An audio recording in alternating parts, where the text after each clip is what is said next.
Sonakshi hostel के कमरे में बैठी पढ़ाई कर रही थी। रात के 2 बज चुके थे।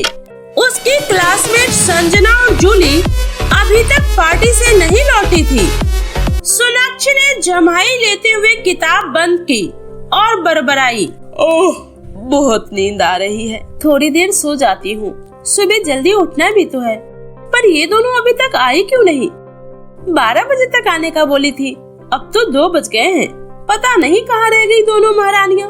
वो लेटी ही थी कि तभी उसे बाहर कॉरिडोर से किसी के कदमों की धीमी धीमी आवाज सुनाई देती है। सोनाक्षी ने चौंक कर दरवाजे की तरफ देखा। लगता है संजना और जूली आ गई। अरे रुको, अभी आती हूँ। तुम लोगों ने तो सच में मेरी नींद ही हराम कर रखी है। तभी उसके गेट का डोरबेल फिर से बजता है। अरे बाबा, खोल रही हूँ। सोनाक्षी ने कमरे का दरवाजा चरमराते हुए आधा खोला, लेकिन बाहर सन्नाटे के अलावा कुछ भी नहीं था। रात के सन्नाटे में नीचे बस कुत्ते के भौंकने की आवाजें आ रही थी। उसने कॉरिडोर की लाइटें जलाई, लेकिन वहाँ दूर दूर तक सन्नाटे के अलावा कुछ भी नहीं था। अरे यहाँ तो कोई भी नहीं है। फिर ये डोरबेल किसने बजाया? मैंने खुद अभी अपने कानों से डोरबेल की आवाज सुनी। ये मेरा वहम तो नहीं हो सकता। ओफो, लगता है नींद में मैं कुछ ज्यादा ही सोचने लगी हूँ। सोनाक्षी गेट बंद करके चली जाती है, पर जैसे ही उसकी आँख लगती है उसके फोन की घंटी बजती है।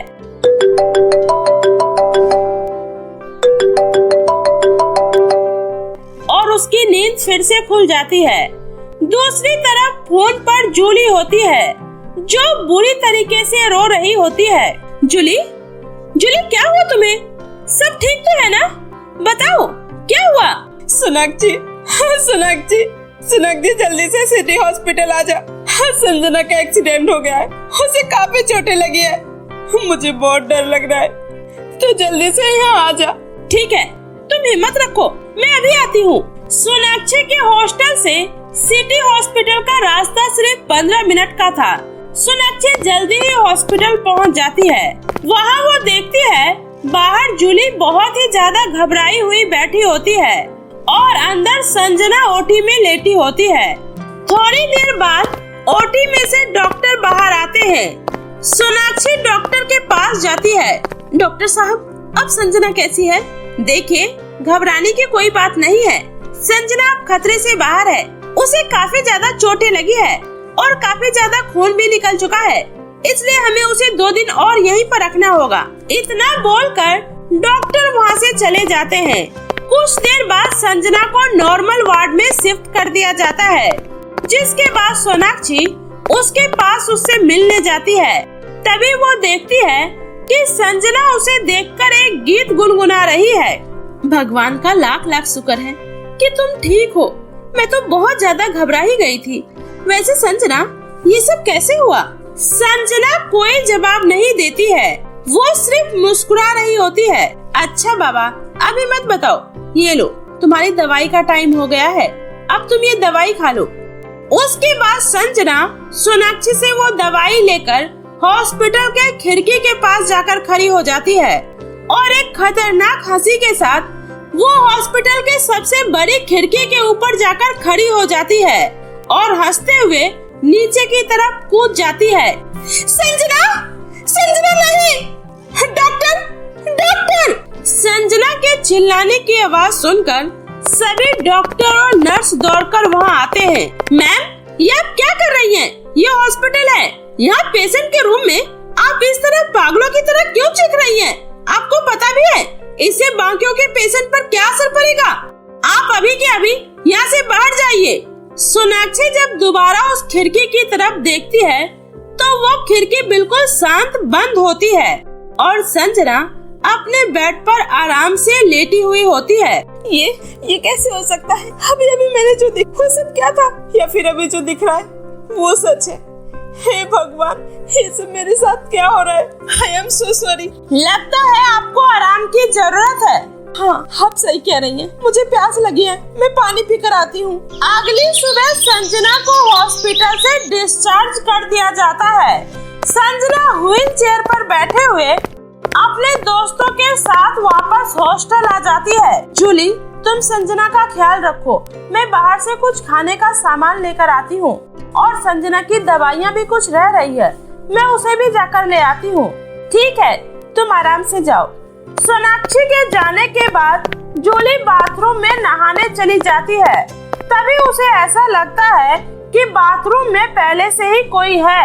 उसे वहाँ पर एक साया दिखता है। कौन है? कौन है यहाँ? कौन है? अरे यहाँ तो कोई भी नहीं है।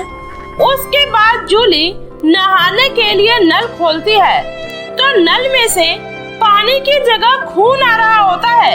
ये सब क्या है? ये नल का पानी इतना गंदा और खून की तरह लाल लाल क्यों आ रहा है? तभी अचानक से बाथरूम की लाइटें भी ऑन ऑफ होने लगती है। अब जूली को भी काफी ज्यादा डर लगने लगता है। ये सब क्या हो रहा है यहाँ? कौन है यहाँ? कौन है यहाँ पे? तभी एक जोर की आवाज के साथ बाथरूम की सारी लाइटें बंद हो जाती है और अंधेरे में एक चमकती हुई लाल आंखें दिखाई देती है। कौन हो तुम? और यहाँ बाथरूम में क्या कर रही हो? मैं साया हूँ, मौत का साया। इतना बोलकर वो साया एक नंगी तार जूली के शरीर पर लगा देती है, जिससे जूली के शरीर में जोर जोर से बिजली के झटके लगने लगते हैं और कुछ ही देर में उसका शरीर बेढाल हो जाता है। थोड़ी देर में जब सोनाक्षी वापस आती है तो हॉस्टल के अंदर का नजारा देखकर उसके तो होश उड़ जाते हैं। उसे तो अपनी आंखों पर यकीन ही नहीं होता। वो देखती है कि उसकी दोस्त संजना एक अजीब सी चुड़ैल में बदल चुकी है और वो जूली के शरीर को गुस्से से नोच नोच कर उसका खून चूस रही है। संजना, तुम पागल हो गई हो? तुमने जूली को मार डाला। अरे तुम्हें हो क्या गया है? तुम इंसान हो या राक्षस? छोड़ दो उसे। चली जाओ यहाँ से, चली जाओ। मैंने कहा चली जाओ, वरना तुम्हारा भी वही हाल होगा जो जूली का हुआ। चली जाओ। लगता है तुम ऐसे नहीं मानोगी। उसके बाद सोनाक्षी ने फूलों का एक गमला लेकर संजना के सर पर जोर से मारा, जिसके बाद संजना वही बेहोश हो जाती है। उसके बाद सोनाक्षी हॉस्टल के वार्डन को जाकर सब कुछ बताती है। कुछ ही देर में पुलिस भी वहाँ पर आती है और बॉडी को पोस्टमार्टम के लिए भेज देती है। तभी संजना व्हील चेयर से पुलिस के पास आती है और कहती है, इंस्पेक्टर साहब, ये सब उस कमीने ऋतिक की वजह से हुआ है।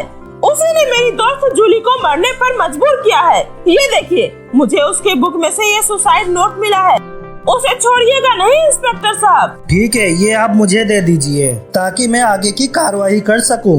इतना बोलकर पुलिस वहाँ से चला जाता है। संजना, ये तुम बाहर क्या कह रही थी? तुम अच्छी तरह से जानती हो ऋतिक और जूली एक दूसरे से बेहद प्यार करते थे और जल्दी ही उनकी शादी होने वाली थी। फिर ये सब क्यों बोला तुमने? आखिर तुम्हारे दिमाग में चल क्या रहा है?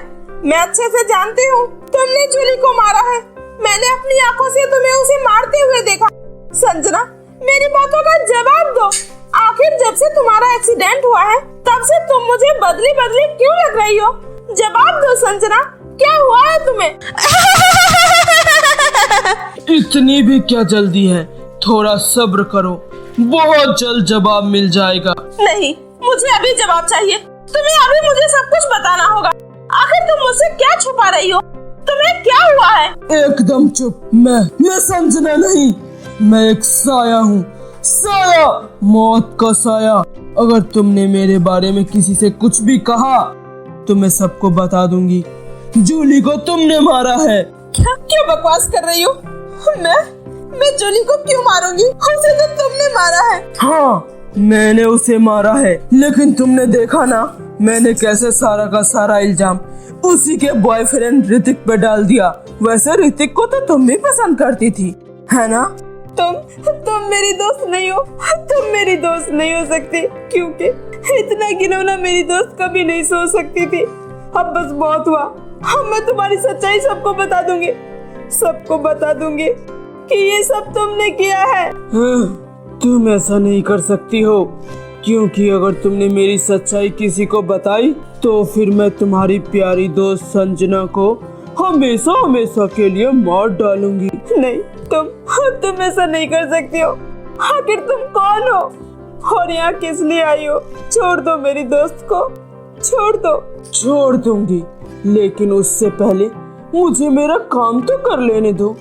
इतना कहकर संजना हंसते हुए वहाँ से चली जाती है। मुझे कैसे भी करके संजना की जान बचानी होगी। जूली को तो मैंने पहले ही खो दिया है, अब मैं उसे नहीं खो सकती। मैं उसे यूं मरने के लिए नहीं छोड़ सकती। अगले दिन सोनाक्षी अपने साथ एक तांत्रिक बाबा को लेकर हॉस्टल में आती है, जहाँ तांत्रिक अपने सिद्धि मंत्र का उच्चारण करते हुए पूरे घर में गंगा जल का छिड़काव करते हैं।